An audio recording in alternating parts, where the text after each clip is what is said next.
2021 season. Take your tangent on that. I mean, with the way he played, I don't know if he's going to rethink that, but yeah. I mean, why not? He's going to get paid. Might as well come back. Yeah, might as well. I mean, what do you think, Izzy? I think that the last play tonight was so sad. He was kind of just throwing, like lofting up balls in the air, hoping somebody would catch it. He's had a lot of games like that, and he gets cracked and secretly gets a concussion on the last 3 plays. I hate that.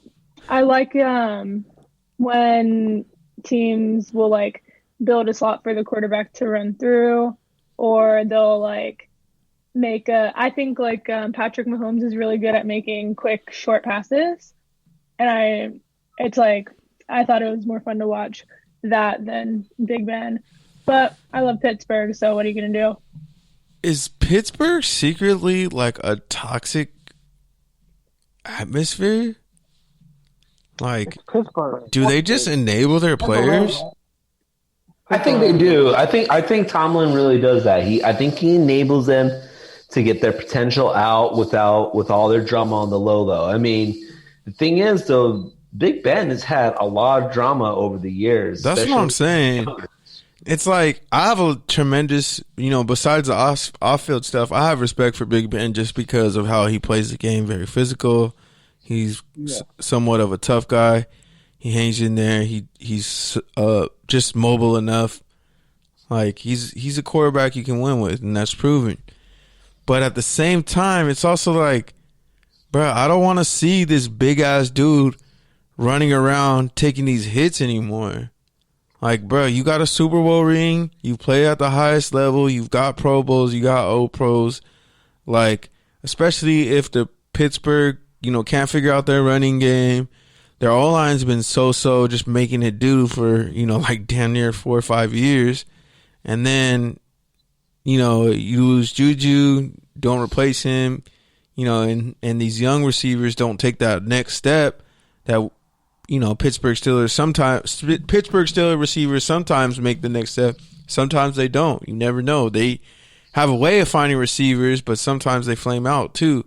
So it's 50-50, and I just don't know why you're going to commit yourself to that, especially in this game where we all know, your last play could be your next play. So to be 2 games out, a playoff run out, and say, hey, I'm going to come back, like that's not very respectful to the game, to me.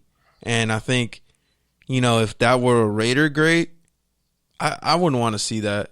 I wouldn't want to see him come back because, I mean, who really thought the Pittsburgh Steelers were going to be a contender this year? Not many people. Well, I think it also turns the page to what you look at what the next elite quarterback style is. I mean, you're looking at the page churning on big quarterbacks like Big Ben and Cam Newton, whose careers are probably going to be over, if not the next season, the season after. But look at who you're looking at for elite quarterbacks now. You got Kyler Murray, you have Deshaun Watson, you have Patrick Mahomes. These guys, but Patrick Mahomes is a big guy. He's a pocket passer. He just has wheels. He's not your giant quarterback that's taking a lot of hits. Patrick Mahomes is the bigger ones of all these guys. But these guys, Lamar Jackson, these guys have big arms, but they're nimble and they can run and they can dodge people hitting them. I mean, I don't even want to put his name in the hat with this, but Jalen Hurts actually has potential to be fitting in that because he is somebody that can run as well and still have a big arm. And like these running, mobile, and not necessarily big quarterback, but nimble, I guess you could say is a good word for it, are these quarterbacks that are coming up nowadays. And these big guys that can take hits that are – their seasons are – their careers are ending. I wouldn't say – I think it's Big Ben is really one of those guys that had like a short career, but these guys is like the bigger guys are – they're falling now. I think it's just an evolution, honestly, because, take away these last 2 years, but, Wentz is a big guy who can be mobile. Pat Mahomes, you mentioned, he's closer to Big Ben and he's closer to Big Ben in Montana than he is, Lamar Jackson and Michael Vick, just from being a pocket passer. Pat Mahomes is a pocket passer. He just can also run. And then the next guy from that is Justin Herbert. He's 6'5", but he doesn't look awkward at all when he runs. He can move. So I think it's just an evolution. I think you're gonna see the big fast guys. It's just can they get into systems where they can succeed, or do they end up in Denver and with the New York Giants trying to make do with what they got? It's sad with Denver because Denver's, they've had how many quarterbacks since John Elway and Peyton Manning? Peyton Manning fell apart in Denver. He was carried by a defense too. So, Kenny, you were kind of quiet on that one. Yeah, it's kind of bummy to talk about. It's kind of like a little bit depressing. Well, because it's like, on one hand, like, Big Ben represents kind of like your like football ascension. Like, I'm sure that draft that, those quarterbacks were in was kind of probably like right when you were starting to really get serious in your interest about football. And now it's kind of like everybody, he was an afterthought in that draft. Yeah, but I'm just saying, I'm sure that draft was meaningful for you as it was for me, just in terms of watching the combine coverage, the draft coverage, all that stuff. Eli and his family, like, punking their way out of San Diego, like, that was a monumental shift for football, and to see that these guys are going out, and Big Ben's the last one standing, and he has 2 Super Bowls. I think, didn't Matt Ryan come after him? Yeah. I would say they're the same era. Slowly over. Well, the nice thing about Big Ben is that his legacy was built in his first couple of years because he won 2 Super Bowls. Wasn't he one of the youngest quarterbacks to win a Super Bowl? But he hasn't gone there in 15 years. Yeah, 2010. But they've been a top 3 team, top 4 team. It's not easy to win a championship, man. No, it's not. And this is a tangent, but somebody was talking about this last week. An athlete, he was talking about sports culture and stuff like that, and he's like, yeah, we talk about the winner over and over again. We debate it, but it's like, dude, just as an athlete, just to even get there takes a lot, and we don't ever remember the second, the third, or fourth place. But oftentimes they're still part of the sports experience, the sports culture. Oh. All right, let's try to finish through this. All right, Louis Riddick interviews with the Lions and the Texans. You got to take her a tangent on that. By damn time. I wouldn't touch Detroit at all. Houston only looks feasible because they already got a franchise QB. And if you can get the likes of Eric Bieniemy there in Houston, like we already said it, it's a wrap. Louis Riddick would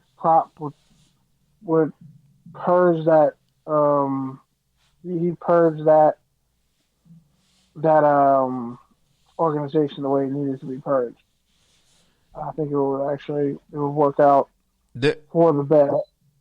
There are 5 GM jobs open. If POC don't take 2 of them, then shit really didn't change. At least 2. Shit really didn't change.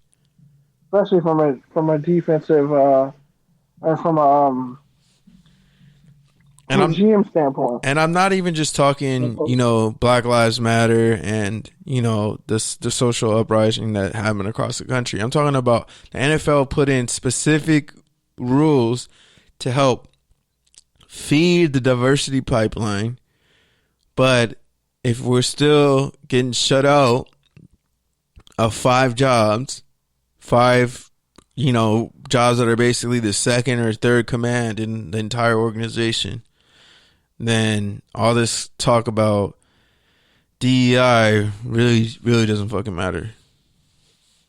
Exactly. All right. Last up, Jim Caldwell interviews for the Texans job. Take her tangent. I mean, it's good to see him finally get interviewed for stuff. If anything, we learned it's like he should have never really been fired from Detroit. And when he did get fired, he should have gotten another opportunity. Like, it's bullshit that it took this long. Adam Gase has been a failure everywhere he's been. I mean, some people felt like he never should have got fired from Indy. He shouldn't have. But they're like, oh, we have a chance with Andrew Luck, and we need to go in a different direction. And what did Chuck Pagano do? He's kind of fucking up my Bears defense, that's for sure. All right, man. So let's go ahead and wrap it up. Get to the Brants. Who wants to go first? Do I have any volunteers? I want to talk about Juju getting smacked. Everyone on Go ahead, Izzy. Twitter, take it away. Everyone on Twitter is like, he is overrated. He's overrated. He's overrated. And I haven't watched enough to comment on that. But his TikToks are pretty funny. I can't lie. Juju does it for the kids. He did get smacked around a bit tonight, though. He got thrown around. Is he big? Is he a big guy? He's not small. He's not little, yeah. That's 6'2", 220. I always think he's bigger than that. Oh, that's pretty big. Yeah, superhuman strength. But other than that, I like the Rams. I like the Steelers. Those teams hurt me this weekend, but hopefully next weekend, or I guess this weekend coming up, it'll be more fun to watch. And I'm excited for Christmas. I'm excited to sit by fires and eat all the food. So enjoy this time with your family. And yeah, there's just something to be grateful for. Izzy, I don't know if you know, but I think those two teams played in the Super Bowl twice, I want to say, or once. The Once Rams for sure. and the Steelers? Once for sure. I think they played twice. Oh, that's interesting. Where were the Rams at that point? They were in LA. They were? Yes. I think one year they got the... No. They only played once, and they got the dog shit beat out of them. Cowboys. I forgot about that, yeah. 1980. Yep. It says. I got Dang. the shit beat out of them. Who? The Rams. Oh, okay. Well, no, but thank you guys so much for all the stuff. You know what I'm saying? Thank you guys for, keeping my life, I'm on my toes, keeping my life interesting, keeping my phone buzzing. It's, a privilege for sure.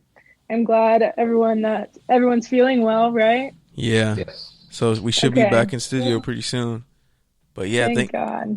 Thank you for your hard work and for helping raise the profile of the show. Exactly. Eric. We're gonna keep going. Eric, Kenny. I don't know. I mean, I'm just gonna go back to my fandom of the Bears. If they went out, you got to beat the fucking Green Bay Packers, and that's not probably going to happen. But it's just kind of weird how they're going through since give Montgomery the ball, and that's what I think he's a great running back to just keep feeding him. But the defense and the offense need to both show up at the same time. So you got. I think it's going to be easy win this week against Jacksonville, but week 17 against Green Bay, that's really going to say if you deserve to be in the playoffs. So that's my only rant this week. If we're if they're out, but they still beat the Packers, is that any consolation prize for you? If we beat the Packers, that's definitely a consolation prize. Because if anything, because in a legit game, not a Jordan Love